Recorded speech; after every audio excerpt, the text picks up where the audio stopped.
Esta sermón, predicación, tiene un título cortico, hermanos. Una ansiosa inquietud. Una ansiosa inquietud. Basado en el texto, por supuesto, que acabamos de leer de Mateo. Y con la ayuda del Señor vamos avanzando de a poco con las enseñanzas de nuestro Señor Jesucristo a lo largo de este conocido Sermón del Monte o Sermón de la Montaña, capítulo 6, ¿cierto? Hoy estaremos concluyendo nuestra meditación, nuestro estudio del capítulo 6, pero yo le ruego que trate de hacer memoria un poco de lo que hemos visto, quizás más enfocado en el Sermón del Monte, desde que inició el Sermón del Monte en el capítulo 5, porque reflexionando en esto, hermanos, definitivamente como veíamos en la introducción, cuando nos acercábamos a estos capítulos, fue un sermón sin igual que el Señor quiso que quedara grabado para siempre. La extensión de este sermón es maravillosa y es profunda. Si ustedes nos damos cuenta, en este momento lo que estamos es sumergidos dentro de ese sermón del monte. Y llevamos quizás varios meses sumergidos allí. Es un sermón con muchas aplicaciones prácticas, muchísimas, que llegan a lo más profundo de nosotros. ¿Por qué? Porque el sermón del monte que dio Cristo en aquel día mezcla una perfecta armonía entre varias cosas, entre advertencias, entre enseñanzas de Cristo, instrucciones, exhortaciones, que a mí la verdad, y espero que a ustedes también, nos causen alegría, pero también cierto temor. Alegría y cierto temor. ¿Por qué? Porque Cristo acá lo que está haciendo es abrir nuestros corazones, denunciar la hipocresía y describir a los verdaderos discípulos de Jesucristo. Es como vernos en un espejo. Es como vernos en un espejo. Luego de haber sido amonestados por Cristo de que no pongamos nuestro tesoro en las cosas de la tierra, donde la polilla, ¿recuerdan? Corrompe, donde los ladrones hurtan, donde todo es inestable e inseguro. Luego de haber sido amonestados de que examinémonos, no vaya a ser que la luz que hay en nosotros venga a ser en realidad tinieblas. Y luego de haber sido amonestados del gran peligro y la incoherencia de tener un corazón dividido, infieles para con Dios, sirviendo a ídolos, como las riquezas, por ejemplo. Ahora el Señor Jesús continúa al verso 25 y preparémonos, hermanos, para escuchar una enseñanza que, como oraba ahorita, es pertinente para nosotros y de gran consuelo también. Hoy vamos a ver otra advertencia que da Cristo, el pecado del afán. El pecado del afán. ¿Por qué llamo a esta enseñanza una ansiosa inquietud? Bueno, eso fue lo que dijo Cristo en Lucas 12, 29. Vayamos a esa cita un momentico. Lucas 12 es el texto paralelo del pasaje de Mateo 6. Pero noten lo que dice el Señor en ese pasaje. Lucas 12, capítulo 12, versículo 29. Vosotros pues no os preocupéis por lo que habéis de comer, ni por lo que habéis de beber. ¿Y qué dice luego? Ni estéis en ansiosa inquietud. No estén en ansiosa inquietud. Hermano y amigo, si tú nunca te has afanado, o si no eres tentado a eso, puedes irte de aquí pensando, engañado, en mi opinión, que esto no es para ti. Pero yo creo que si tú te has afanado y luchas contra esto cada día, quédate y escucha con atención lo que el Hijo de Dios está diciendo acá. Por favor, no nos acerquemos a la palabra de Dios con altivez, ni con arrogancia, ni con soberbia. Reconozcamos, iglesia, les ruego, nuestra necesidad de su gracia. Venimos acá porque estamos en necesidad. Tampoco quiero que perdamos de vista la conexión que hay en los versículos anteriores con estos.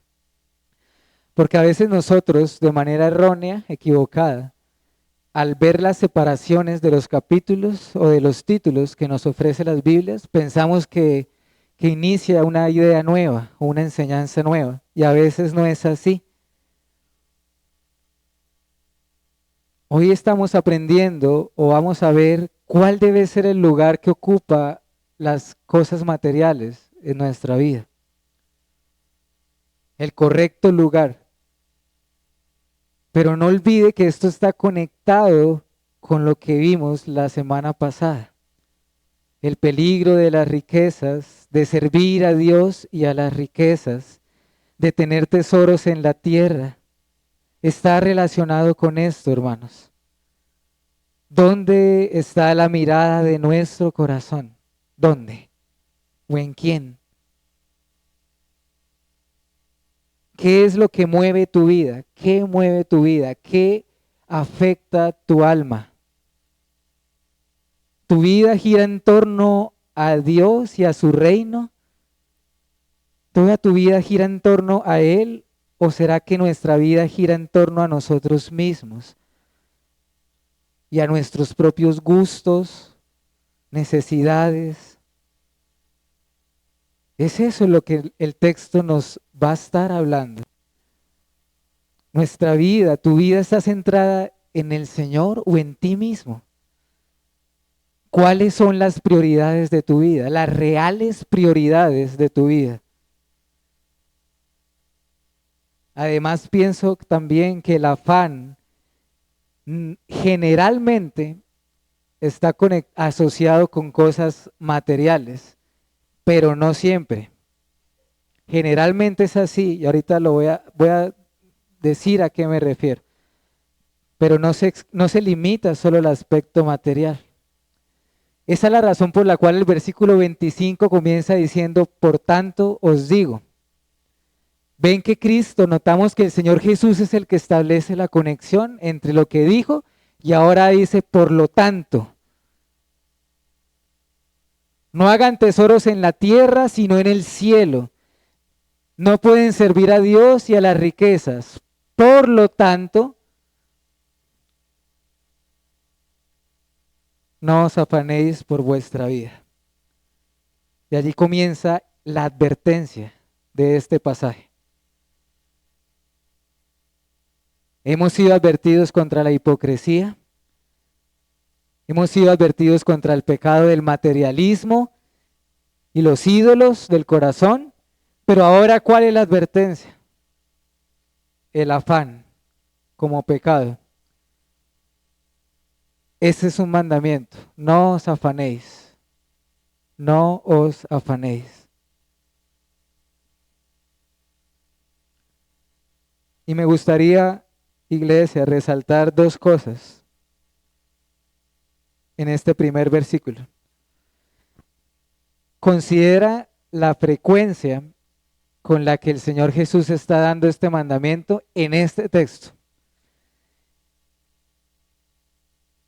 Miren el verso 25 con el cual estamos.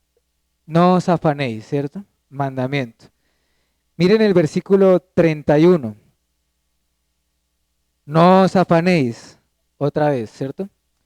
Miren el versículo 34. Así que no os afanéis.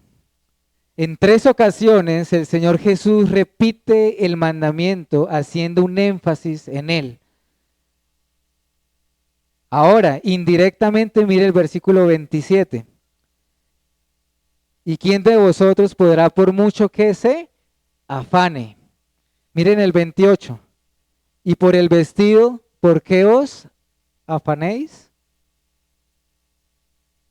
Pienso que acá, hermanos, el Espíritu Santo desea comunicar algo y por eso lo pone con énfasis. Aunque lo dijera solo una vez, sería suficiente para llamar nuestra atención. Pero siempre me resulta muy particular cuando la Biblia, en una porción tan pequeña, repite tanto la misma advertencia o el mismo mandamiento. Y lo segundo que quiero que notemos es la definición, por supuesto. ¿Qué es el afán? Porque es necesario. Después de todo, todos estos 10 o 9 versículos giran en torno a esa palabra afán. ¿Qué es entonces el afán? ¿Qué es afanarse? ¿O cómo sabemos cuando estamos afanados? ¿Cómo podemos darnos cuenta cuando estamos afanados? Esa palabra afán en este pasaje de Mateos es una palabra griega que se llama merimao. Y mire lo que significa literalmente, estar preocupado por. O sea que, ¿qué sinónimos podríamos tener de afán? Preocupación, ansiedad, inquietud del alma, turbación, como leíamos ahorita en el Salmo. ¿Por qué te abates, oh alma mía, y te turbas dentro de mí? Nerviosismo, intranquilidad. ¿Cómo sabemos cuando estamos afanados? Bueno, yo creo que nosotros podemos identificarlo. El afán es cuando la incertidumbre por las cosas materiales de la vida se apodera literalmente de nosotros. Y como decía un comentarista, nos paraliza y nos llega a quitar la alegría de la vida. El afán tiene ese efecto en nosotros, nos paraliza. Eso podría ser una definición de afán, pero hay algo más antes de avanzar por el texto. ¿Qué es el afán? Oiga bien, el afán es un pecado. No lo normalicemos, hermanos, no lo convirtamos en algo normal. El afán es algo pecaminoso delante del Señor. Y usted dirá, ¿por qué? Eso es muy de nosotros, muy del ser humano. Bueno, piensen esto. El afán no es otra cosa que la incredulidad. Afán es también incredulidad, desconfiar de Dios. Porque refleja qué cosa, que esa fe está vacilando, esa fe es dubitativa. Si ahondamos un poco más, el afán nos está diciendo que nosotros no estamos conociendo verdaderamente a Dios y quién es Él. O en el peor de los casos, refleja que no le conocemos en absoluto y que Él es ajeno y extraño para nosotros. Desconfianza en Dios. ¿Por qué? Porque el afán está relacionado con el cuidado de Dios para con nosotros. Cuando nos afanamos, estamos desconfiando de que Dios tiene cuidado de nosotros. Estamos diciendo que nosotros somos mejores que el Señor. Porque la Escritura dice que ni aún, si aún nosotros siendo malos, sabemos dar cosas buenas a nuestros hijos, ¿no hará lo mismo nuestro Dios o nuestro Padre? ¿No lo hará Él? ¿Lo haremos nosotros y el Señor no? Aclaro algo también. La enseñanza de este pasaje no está diciendo que debamos ser personas descuidadas negligentes o perezosas. Está censurando Cristo acá. ¿Qué es lo que está censurando? La preocupación, el afán. ¿No hemos escuchado nosotros algunas veces decir, no he podido dormir ni de dos de saber si estabas bien? ¿Cuántas veces te ha pasado o me ha pasado, nos ha pasado a todos, que incluso no podemos dormir porque realmente hay una preocupación que nos está atormentando? O nos levantamos en plena madrugada, inquietos y afanados.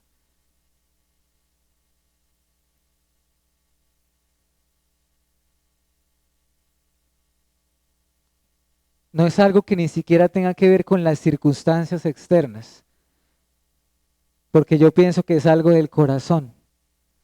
¿Saben por qué? ¿Saben por qué no es algo de una circunstancia? Porque la pregunta es, ¿por qué si hay dos personas que puedan estar viviendo la misma circunstancia, uno está atribulado y afanado y otro que tiene la misma circunstancia puede estar en reposo y en sosiego?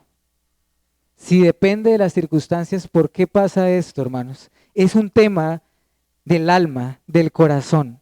Cuando nos afanamos, es un tema, un problema del corazón y de lo que hay en el corazón. Lo que pasa es que nosotros somos expertos en excusarnos. Y ahora lo que básicamente el Señor Jesús hace es enfocar el afán en dos aspectos de la vida, de carácter material. Por eso dice, no se afanen por vuestra vida. Cuando nombra la vida, el Señor Jesús está teniendo en mente algo, el sustento de los alimentos. Por eso menciona la comida y la bebida. Y cuando habla del cuerpo, se está refiriendo al vestido o a la ropa, nuestro abrigo. Sin embargo, miren que el versículo 25, el Señor de una vez nos enseña algo importantísimo. ¿No es la vida más que la comida? ¿Y no es el cuerpo más que el vestido? Pero ¿saben qué? Tristemente para muchos, la vida es comida y el cuerpo es vestido. Para muchos la vida no tiene más significado que estas cosas. Para muchos la vida gira en torno a esto. Ese es su propósito. Por eso nos haría bien recordar las palabras de Cristo, que dijo, mi comida es que haga la voluntad del que me envió y que acabe su obra. Juan 4:34, ¿lo notan? Lo que él dijo, mi comida es hacer tu voluntad. ¿O no dijo el Señor no dijo el Señor, no solo de pan vivirá el hombre, sino de toda palabra que sale de la boca de Dios? Mateo 4:4. De manera que a mí lo que veo en este pasaje es que el Señor Jesús está diagnosticando el problema como un doctor, como el doctor del alma. Está diagnosticando el pecado, sus causas, y nos va a dar sus curas o sus antídotos. A continuación en los siguientes versículos. Como el buen doctor de almas, no solo diagnostica el pecado, sino que nos ofrece el antídoto necesario para contrarrestarlo. ¿Cómo lo hace? ¿Cómo lo hace el Señor?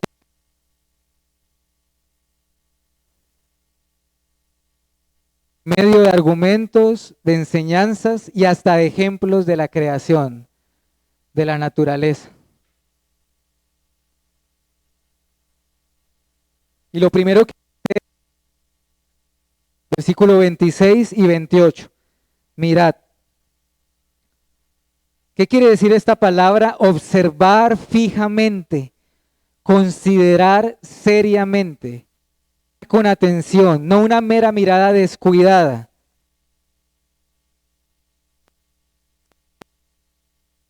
¿Cierto? Observar demanda algo más.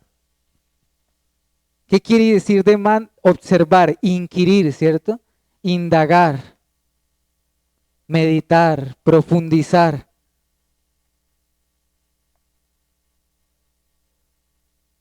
Cristo quiere que saquemos nuestra mirada de nosotros mismos,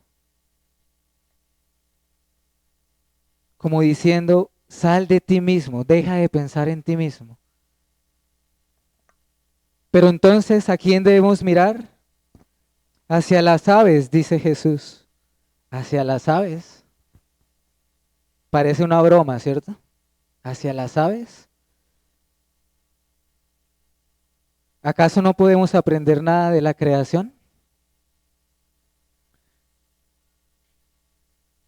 Pues la Biblia da muchos ejemplos de cómo podemos aprender de la creación.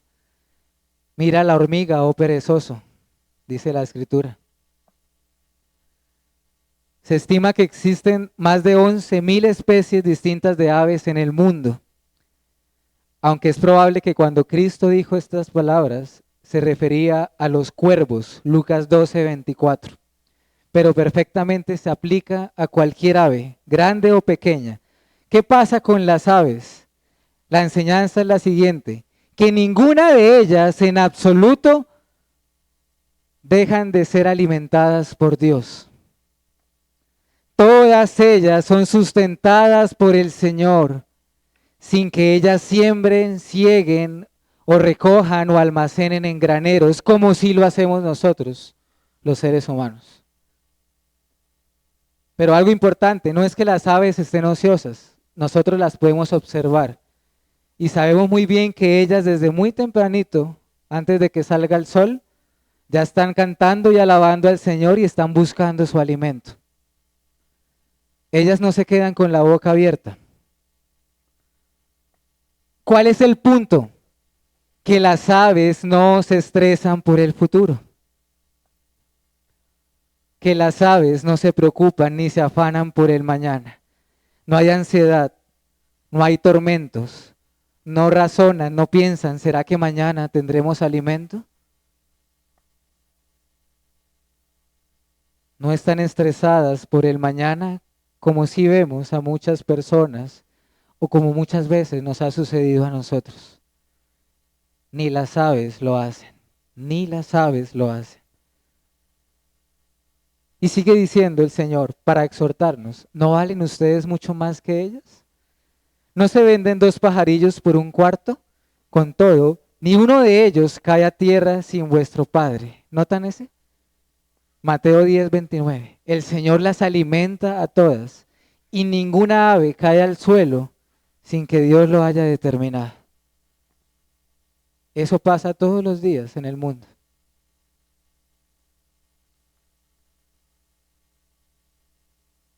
La soberanía de Dios es tal que un pequeño polluelo no está fuera del cuidado de Dios. Dios cuida de ellas y la pregunta es, ¿no hará lo mismo por nosotros? ¿No lo hará? ¿No valemos más que ellas? Sí. Dios nos hizo más sabios que las aves del cielo, dice Job 35:11. Nos hizo más sabios. Pero para vergüenza nuestra lo digo, pareciera que nosotros no creyéramos esto. En la práctica pareciera que no creemos que nosotros somos más valiosos que las aves. ¿A dónde más debemos mirar y observar? A los lirios del campo, a los lirios, o a las flores o a la hierba. ¿Una broma? No, no es una broma. Hermanos, seamos humildes y miremos estas cosas. ¿Por qué los lirios? Bueno, resulta que dice el texto, dice el Señor Jesús, que todos ellos crecen y se visten de una manera preciosa y hermosa. sin que hagan algo por eso, sin trabajar, sin hilar sus vestidos, sin fabricar sus vestidos como sí lo hacemos nosotros. Y dice el versículo 30, miren el verso 30. Si la hierba del campo que hoy es y mañana se echa en el horno, Dios, ¿quién la viste así a ellas? Dios, dice, Dios la viste así. Y es más, para darnos una idea más gráfica, el Señor Jesús nos recuerda a un hombre en la historia. ¿A quién? Al rey Salomón.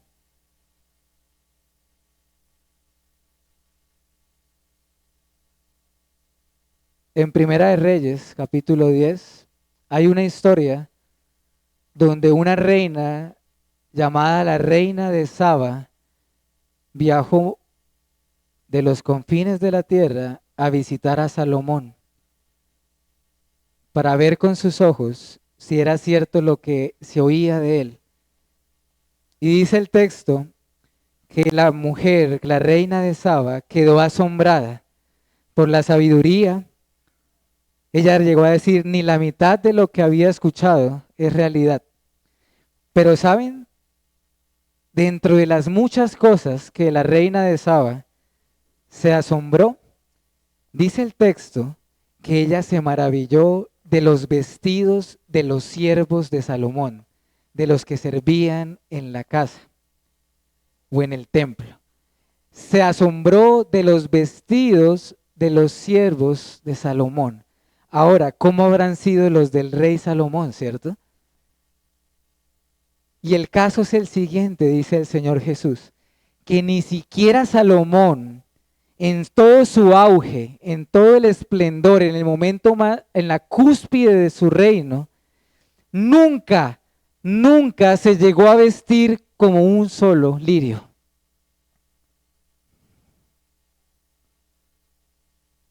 Pero ¿cuál es la enseñanza? Que los lirios hoy están y mañana mueren y son echados al fuego. ¿Notan lo que el Señor nos quiere decir? Si Dios viste hacia la hierba que hoy está y mañana ya no, ¿no hará mucho más por ustedes? Si da tal belleza, si Él es tan generoso con una flor efímera y temporal que mañana se va a marchitar, ¿no tendrá cuidado del hombre, del ser humano creado a imagen y semejanza suya, corona de la creación? Y si estás en Cristo, ¿no tendrá mucho más cuidado de un hijo suyo? Y entonces es donde viene la gran exhortación. Acá la amonestación es evidente y directa, precisa. ¿No valemos nosotros más que las aves? La respuesta es sí. ¿No hará Él mucho más por nosotros? La respuesta es sí. Entonces, ¿por qué dudamos? Entonces, ¿por qué nos afanamos? ¿Por qué nos preocupamos, iglesia? Por la comida y por el vestido. Por eso el Señor termina ahí diciendo, hombres de poca fe. Hombres de poca fe. Unos días después, le diría lo mismo a los discípulos en una tormenta en Galilea. Hombres de poca fe.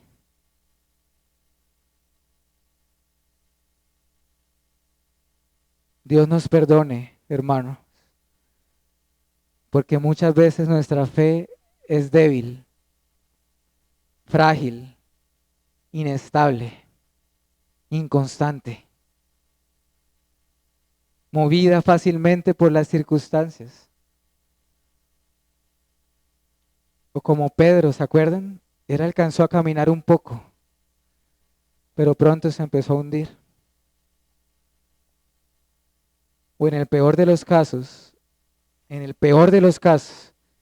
eso reflejaría una fe muerta, no genuina, no verdadera. ¿Por qué nos cuesta creer que el Dios que nos ha dado la vida tiene el poder para sustentarnos y cuidarnos. Decía el predicador Spurgeon, hombres de poca fe no es un pecado pequeño. Esto es una vergüenza, pensar que Dios alimenta a las aves y viste a los lirios, pero a nosotros no. Es un insulto contra Dios pensar esto, pero lo hacemos, caemos en esto. Deberíamos decir como aquel padre de ese muchacho endemoniado una vez dijo, Señor, ayuda a mi incredulidad, ten misericordia, perdona mi incredulidad. Marcos 9:24, Señor, ayuda mi incredulidad.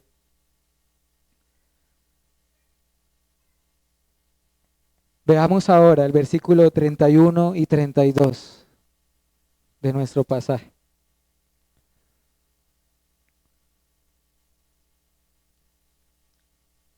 No os afanéis pues diciendo qué comeremos o qué beberemos o qué vestiremos, porque los gentiles buscan todas estas cosas, pero vuestro Padre Celestial sabe que tenéis necesidad de todas estas cosas. A continuación, en estos dos versículos, Cristo Jesús nos presenta otro argumento más del por qué no debemos afanarnos o preocuparnos. Note que ya ha hecho argumentos, ¿cierto? Miren las aves, miren los lirios, pero ahora el Señor Jesús ve necesario hacer un contraste, hacer una diferencia entre el pueblo de Dios y quienes no lo son. Debe haber una diferencia, iglesia. Él nos dice, ustedes, discípulos de Cristo, no se afanen por qué van a comer o a beber o a qué vestirse. ¿Por qué? Bueno, dice él, porque son los gentiles los que buscan y se preocupan por estas cosas. ¿Saben qué quiere decir el Señor cuando dice gentiles? ¿Qué quiere decir? Los impíos, los incrédulos hacen esto. Es una exhortación. Es como si nos estuviera diciendo, miren a ver entonces cuál es la diferencia. Son los impíos los que buscan estas cosas, viven para ellas. Su Dios es el vientre, su Dios es la moda. Ellos se afanan, se angustian por estas cosas. Es típico de los paganos hacer esto, es lo que está diciendo el Señor. La comida, la bebida y el vestido es lo que absorbe el mundo y los que viven sin Dios en el mundo. Es lo típico entre ellos. Entonces es como si el Señor nos estuviera diciendo, se puede esperar eso de ellos. De ellos eso se puede esperar. Pero de ustedes que profesan a Cristo y que hacen llamar a Dios su Padre, es inconcebible. Es inconcebible. De manera que mis hermanos y amigos, en últimas, yo creo que esto se termina convirtiendo en un buen examen para mirar qué tan auténtico es nuestro cristianismo. Y no me malentienda, repito, el Señor no está hablando acá de ser descuidados. No solo somos seres espirituales. Veíamos en el Padre nuestro, danos nuestro pan de cada día. El Señor no desconoce eso. Mire lo que dice el texto. Vuestro Padre sabe que ustedes tienen necesidad de estas cosas. Él sabe que necesitamos de alimento, de vestido, de sustento. Él lo sabe. El punto es, ¿dónde está nuestra alma? ¿Dónde está el corazón de nosotros?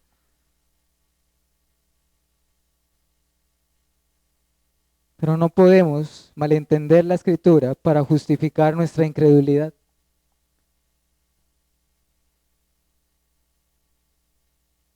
Versículo 33. Aquí está, iglesia, lo que en mi opinión es el versículo más importante y significativo de todo este pasaje. Acá está la clave de todo. Versículo 33. Buscad primeramente el reino de Dios y su justicia, y todas estas cosas os serán añadidas.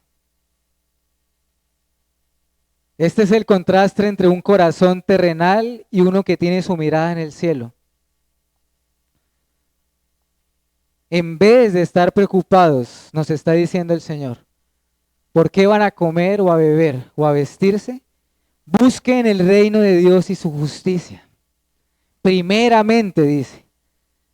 ¿Sabe qué quiere decir este versículo? Sencillo. Que el Señor, su reino y su causa sean tu prioridad. Tu prioridad. ¿Cuál es tu prioridad, amigo, en esta mañana?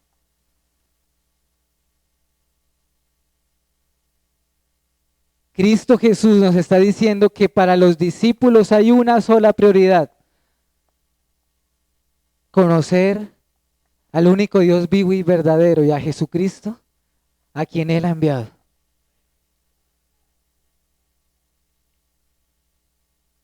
Nuestra prioridad es hacer de sus intereses nuestros intereses.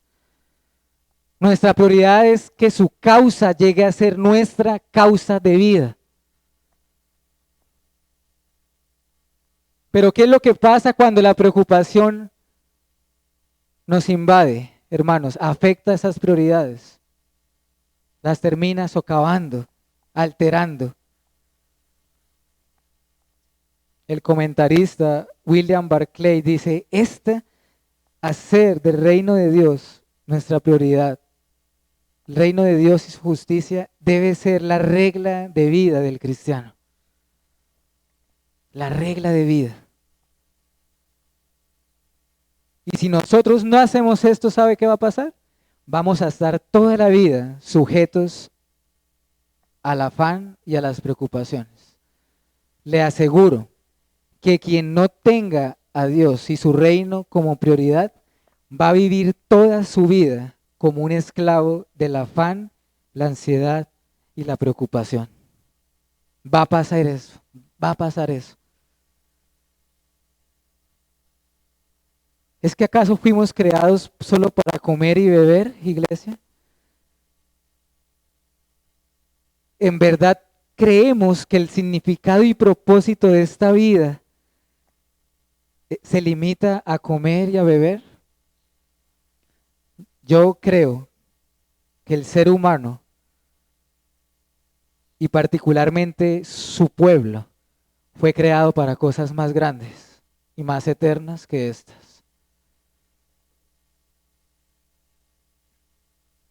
Centrémonos en su reino y en su voluntad, y el afán va a ser derrotado, disipado. Destruirá toda preocupación. Memoriza este versículo, vayamos allá. Isaías 23:3. Isaías capítulo 26, versículo 3.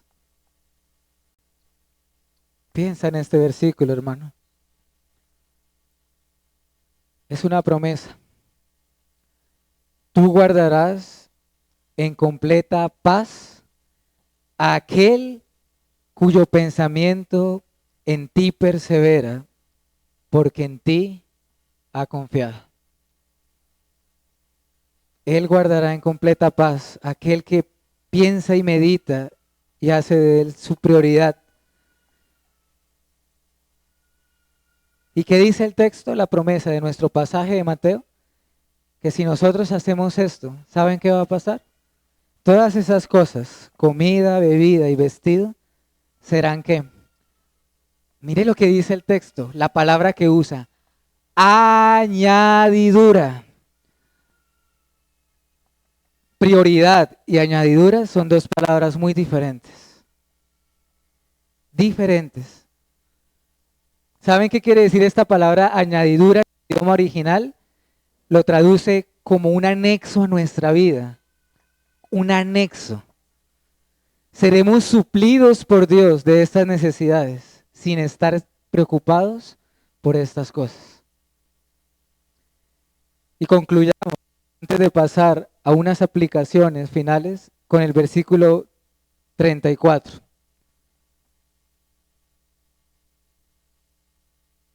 Así que no os afanéis por el día de mañana, porque el día de mañana traerá su afán.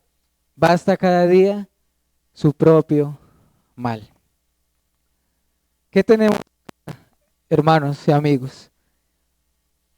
Una advertencia más y un antídoto más. Vimos que el afán y la ansiedad se pueden ver expresados en el aspecto material de la comida, la bebida, el vestido. Pero miren que el último versículo de este capítulo, Cristo nos está diciendo que podríamos ampliar un poco más esto y decir el afán por el mañana. Acá ya se está extendiendo esto a más cosas. El afán por el mañana. La preocupación por el futuro. Y piensen esto. Yo sé que el futuro es incierto en cierto sentido. Claro, para el cristiano muchas cosas son ciertas ya. Pero el futuro es incierto, obvio. ¿Por qué? Porque no sabemos qué traerá cada día. En ese sentido es incierto. Miren el verso 17. No sabemos lo que traerá. ¿Quién de ustedes, por mucho que se afane, puede añadir a su estatura un codo? Me encanta cómo lo traduce otra versión de la Biblia. ¿Sabe cómo lo traduce? Nadie, por mucho que se afane, puede agregar una sola hora al curso de su vida. Por mucho que se afane, no puede añadir una hora al curso de su vida.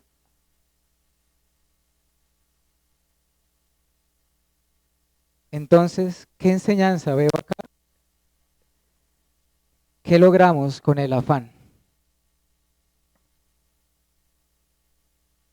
No obtenemos nada con un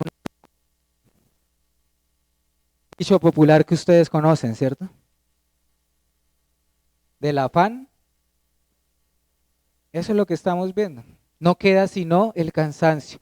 El afán es inútil, no puede alargar nuestra vida, no va a cambiar nada. El afán es absurdo también. ¿Sabe por qué el afán es absurdo? Póngase a pensar en esto. Casi todas las cosas, por no decir todas, que nos preocupan, ni siquiera están bajo nuestro control. Ni siquiera están bajo nuestro control. Dos, piensen esto.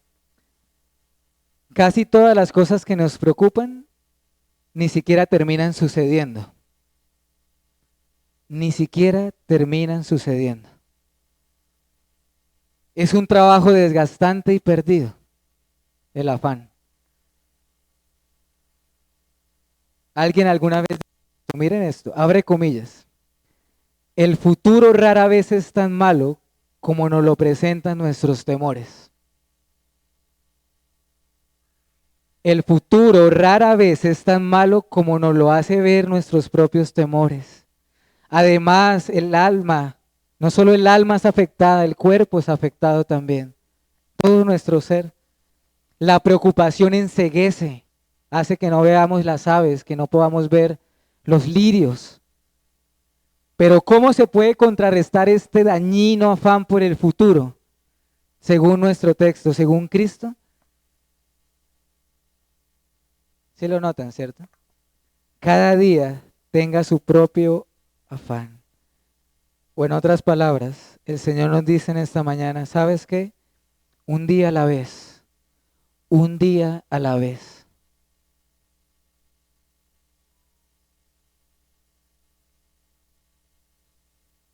Atendiendo lo que nos vaya llegando en la providencia del Señor. ¿Cuántos habrán que se habrán preocupado en exceso por un día que ni siquiera llegaron porque murieron?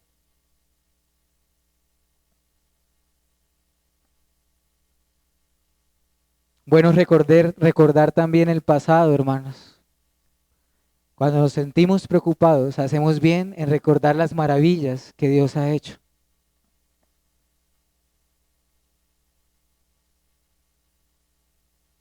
Basta cada día.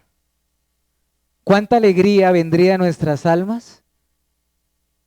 ¿Y de cuánto sufrimiento nos ahorraríamos si tan solo hiciéramos caso a este precioso consejo? Basta cada día. Concluimos con lo siguiente. Es bueno que aclaremos que aunque es verdad que Dios conoce todas nuestras necesidades, aún así, Él quiere que le pidamos todo en oración. 2, es bueno aclarar que aunque no conocemos el mañana, eso no quita el deber también de planear y organizar. Santiago los dice, ¿se acuerdan? Si Dios quiere, haremos esto o aquello. Pero no seamos como los necios que dicen, traficaremos y haremos esto y aquello. Considerar qué es lo que el Señor ha determinado. Ofrecemos disculpas por inconvenientes técnicos con el micrófono. A continuación, dejamos las aplicaciones prácticas que no quedaron grabadas. De veras, nunca te has afanado por la comida, o por el vestido, o por el mañana. Claro que la desconfianza en el Señor y la preocupación se puede aplicar a muchas otras cosas más. Quizás tu salud, tu trabajo, o aún asuntos como la iglesia. ¿Estaremos buscando el reino de Dios y su justicia como nuestra prioridad? ¿Cuál es tu prioridad? ¿Quién lo es? ¿No debería ser nuestro afán más bien conocerle a Él? Entonces, ¿no lo consideremos la incredulidad como algo normal? Ciertamente es un pecado del cual tenemos de qué arrepentirnos y pedir perdón al Señor. Somos hombres de poca fe y el Señor sabe cuando nuestra alma está en ese estado. ¿Miras estas cosas como añadiduras o como prioridades? Si tu tesoro está en el cielo, entonces buscarás el reino de Dios y su justicia por sobre todas las cosas. Dios quiera tener misericordia de nosotros y nos ayude. Amén.